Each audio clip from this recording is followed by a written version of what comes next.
हमें तो अपनों ने लूटा, गैरों में कहाँ दम था। मेरी कश्ती ही डूबी वहाँ जहाँ पानी कम था। हमारे पाकिस्तानी और उनके अनोखे किस्म के कारनामे। न सिर्फ पाकिस्तान में रहने वाले पाकिस्तानी ऐसे ऐसे कारनामे कर जाते हैं, बल्कि यहाँ पे यूके में रहने वाले पाकिस्तानी भी किसी से कुछ कम नहीं है। ब्रिटिश नेशनैलिटी होल्डर पाकिस्तानी नसात, 4 बच्चों की माँ, उसके साथ आखिर एयरपोर्ट पे ऐसा क्या हुआ, सुन के आपके भी रोंगटे खड़े हो जाएंगे। बिस्मिल्लाहिर्रहमानिर्रहीम, अस्सलाम वालेकुम एवरीवन। आज की ये जो शेयरिंग है ना, ये हम यहाँ पे बैरून मुल्क रहने वाले तमाम पाकिस्तानियों के लिए है। क्योंकि हम लोग चाहे दुनिया के किसी भी मुल्क में रहते हों, ऑन एंड ऑफ हम लोगों को पाकिस्तान का विज़िट करना ही पड़ता है। कभी अपनी फैमिली से मिलने के लिए जाते हैं और कभी वैसे ही पाकिस्तान की यादें जो है ना उनको ताज़ा करने के लिए हम लोग पाकिस्तान जाते हैं। लेकिन वेन एवर वट एवर आप लोग जब कभी भी कहीं पे भी किसी भी कंट्री में इंटरनेशनली ट्रैवल कर रहे हो ना, तो आप लोगों को बड़ी ही होशियारी के साथ काम करना होगा। क्योंकि इंटरनेशनल ट्रैवल करते हुए आप लोगों की चेकिंग होती है। आप लोगों का सामान से न सिर्फ चेक किया जाता है, बल्कि आप सबको पता है कि भी सबकी स्क्रीनिंग होती है, चेकिंग होती है, और कोई भी इलीगल किस्म का सामान साथ ले जाने की कोई इजाज़त नहीं होती है। लेकिन हमारे पाकिस्तानी जो है ना, न सिर्फ यहाँ पे यूके में रहते हुए बल्कि पाकिस्तान में भी रहते हुए ऐसे ऐसे ब्लंडर मारते हैं कि उनको सुनने के बाद अकल हैरान रह जाती है। अच्छा जी, ये खातून जो थी ना, ये यहाँ पे यूके में मुकीम थी और काफ़ी अरसे से ये लोग ना यहाँ पे रह रहे थे। ब्रिटिश नेशनैलिटी होल्डर थे, 4 इस खातून के बच्चे थे। और जो सबसे छोटी बेटी थी ना, वो अभी मतलब कोई 1 या 2 साल की होगी, यानी कि अभी वो स्कूल गोइंग नहीं थी। और ये खातून ना अपने बच्चों के साथ, चारों बच्चों के साथ ना अपने फैमिली को विज़िट करने के लिए पाकिस्तान गई हुई थी। और फैमिली में भी जो ख़ास तौर पे गई थी ना, ये अपने इन लॉज को विज़िट करने के लिए गई थी। वहाँ पे हंसी खुशी इसने 1 या 2 हफ्ते वहाँ पे गुजारे, जितना भी टाइम गुजारना था वो वहाँ पे बड़ा ही नाइसली स्पेंड हुआ। इसे लगा कि भी पाकिस्तान का जो विज़िट है ना वो बार बार करना चाहिए, क्योंकि फैमिली की जो हम लोग यहाँ पे रहते हैं वो उसको मिस करते हैं, फैमिली वैल्यूज़ होती हैं, उसके बारे में बच्चों को पता चलता रहना चाहिए। अब जी पाकिस्तान में तो इसका विज़िट ना बड़ा ही खुश आइंद किया। ससुरालिये जो थे वो इर्द-गिर्द फिर रहे थे। उन लोगों ने एक तरह से इन लोगों को हाथों पे ही उठाया हुआ था। और जब ये खातून वहाँ से पाकिस्तान से यहाँ पे यूके वापस आने लगी ना, तो आप लोग सुन के हैरान रह जाएँगे कि आखिर इसके साथ हुआ क्या है। अच्छा जी, घर से ये लोग ना पूरी पैकिंग वगैरह करके अपना सारा सामान पैक करके गाड़ियों में बैठ के ना ये लोग एयरपोर्ट पे चले गए। और आपको पता है कि भी एयरपोर्ट पे ना टाइम कम होता है, क्योंकि फ़्लाइट से कोई 1 डेढ़ या 2 घंटे पहले ना चेक इन करना लाज़मी होता है। और क्योंकि अंदर जाके ना सामान की चेकिंग वगैरह होनी होती है, एक लंबा प्रोसेस है, इसको काफ़ी टाइम लगता है फ्लाइट के टेक ऑफ होने से पहले। अब जब एयरपोर्ट पे सबको सी ऑफ कहने का टाइम आया, सबको मतलब सलाम दुआ हो रही थी, गले मिला जा रहा था, सबको गुड बाय कहा जा रहा था ना, तो उस वक़्त इस खातून के देवर ने, किसी इर्द-गिर्द के बंदे ने नहीं, बल्कि इसके देवर ने, ये नहीं कि कोई कज़न हो या कोई सेकंड रिलेशन हो, बल्कि इसके शौहर के सगे भाई ने इसको एक बैग दिया। छोटा-सा बैग था जो कि हैंड कैरी किया जा सकता था, और उसका कहना ये था कि भाभी ये मेरा बैग जो है ना, ये वहाँ पे लंदन एयरपोर्ट पे मेरा एक दोस्त आएगा और वो आपसे ना ये बैग वसूल कर लेगा। वो काफ़ी अरसे से मेरा ये दोस्त डिमांड कर रहा था कि उसको कुछ चीज़ें चाहिए, बस इसमें थोड़ा-सा ही सामान है, कोई इतना ख़ास वेट नहीं है, तो आप बराए मेहरबानी मेरा ये बैग जो है ना, ये अपने साथ हैंड कैरी ही कर लें और इसे वहाँ पे हीथ्रो एयरपोर्ट पे आप ना मेरे दोस्त को दे दीजिएगा।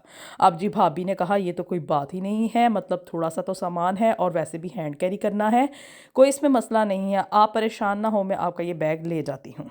अब इस खातून ने, चूँकि टाइम कम था और इन लोगों को अंदर चेक इन करना था, इन्होंने ना ना तो वो बैग खोल के देखा, ना ही इस चीज़ की तस्दीक की कि भी बैग के अंदर आखिर कौन-सा सामान है। बस मुँह उठाया और अपने साथ वो बैग लिया और अंदर एयरपोर्ट में एंटर हो गए। चूँकि टाइम बहुत कम था और दूसरा आप कह लें कि भी अपने इन रिश्तों के ऊपर ना इंसान को एक तरह से अंधा एतमाद ही होता है। और वैसे भी पाकिस्तान में इसका ये विज़िट इतना खुश आइन था और सब ससुरालियों ने इसको हाथों हाथ उठाया था। तो इस तरह की तो कोई बात इसके ज़हन में उठ ही नहीं सकती थी कि ये मुझे कोई गैर ज़रूरी सामान भी दे सकता है।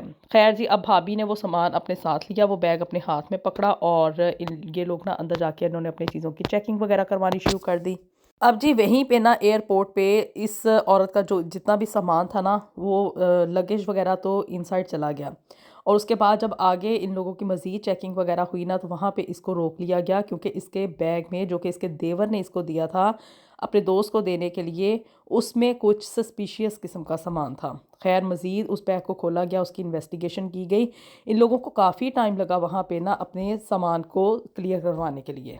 बहरहाल जी एयरपोर्ट का अमला आया और उन्होंने आके इस खातून से मज़ीद इन्वेस्टिगेशन की। ना सिर्फ इससे बल्कि इसके बाकी के बच्चों से भी उन्होंने सवाल जवाब किए कि भी आखिर आपके सामान में है क्या। अब चूंकि इस खातून को कुछ पता नहीं था, काफ़ी इनोसेंट थी, और मोस्टली लोग ना इस तरह के लोगों को एज ए कैरियर यूज़ करते हैं कि वो उनकी चीज़ें इधर से उधर ले जाएं, और ले जाने वाले को पता नहीं होता, तो इस वजह से वो शक्ल से मासूम लगता है। और इसके देवर को ये था चूंकि ये ब्रिटिश हैं सारे के सारे लोग, और दूसरा ये कि इनको चूंकि पता नहीं है, शक्ल से मासूम लग रहे होंगे और किसी भी सवाल जवाब में ये पकड़े नहीं जाएंगे। इस तरह से उसका ये जो ड्रग से भरा हुआ छोटा सा हैंड कैरी बैग था ना, वो उसके दोस्त को वहाँ पे यूके में मिल जाएगा, जिसे कि वो वहाँ पे सेल करके भारी किस्म की जो है ना वो रकम कमाएगा। लेकिन ये ड्रग्स तो अब छुपाए नहीं छुपती हैं। चूंकि वो खातून मासूम थी, उसको पता भी नहीं था कि आखिर उसके साथ हो क्या रहा है। उसने बहुत ज़्यादा फवेला मचाया वहाँ पे, खुदा के वास्ते दिए,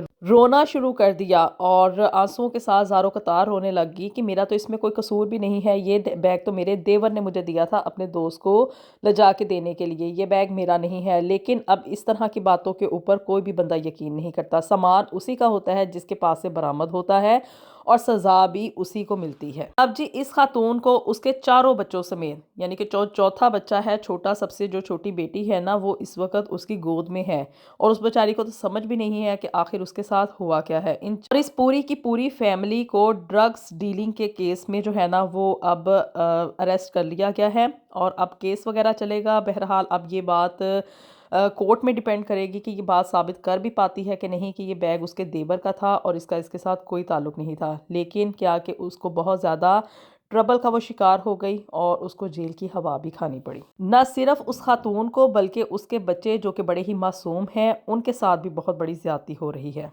तो ये एक बहुत बड़ी ट्रेजेडी है, और इस तरह की गलती आप लोग हरगिज़ मत कीजिए। कभी भी किसी का सामान बगैर इन्वेस्टिगेशन के अपने साथ कैरी मत करें। जब तक कि आपको इस चीज़ का पक्का प्रूफ ना मिल जाए, आप लोग इस बारे में श्योर ना हों कि भी इस सामान के अंदर कोई ऐसी सस्पिशियस चीज़ नहीं है जिसकी वजह से क्या कि हम लोग अंडर इन्वेस्टिगेशन आ सकते हैं। और ये खातून तो इसलिए भी ज़्यादा आप कह लें ट्रबल का शिकार हो गई कि इसको पता भी नहीं था कि इसके साथ होने क्या जा रहा है।